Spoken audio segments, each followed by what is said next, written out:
السلام علیکم ورحمۃ اللہ وبرکاتہ۔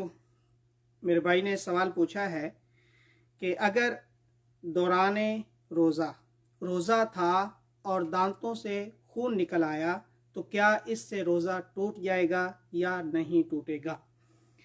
تو میرے بھائی اس کا جواب یہ ہے کہ پہلے تو آپ احتیاط کریں کہ اگر خون نکلتا ہے تو اس کو کبھی بھی آپ نے حلق کے اندر نہیں لے کے جانا، اس کو باہر ہی آپ نے پھینکنا ہے۔ جیسے تھوک پھینکتے ہیں اس کو بھی باہر ہی پھینکیں۔ اگر غلطی سے وہ حلق کے اندر چلا گیا یا آپ نے خود نگل لیا تو پھر اس کی دو صورتیں ہیں۔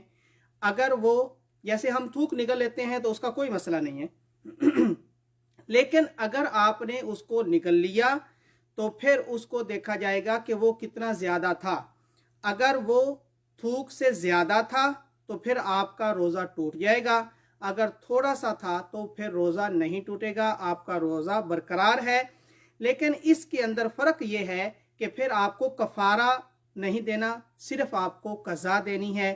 اور پھر جب یہ ایسا ہو جائے تو پھر اس کے بعد آپ نے کھانا پینا بھی شروع نہیں کر دینا کہ اب تو روزہ چلا گیا تو میں چلو کھانا پینا شروع کر دوں۔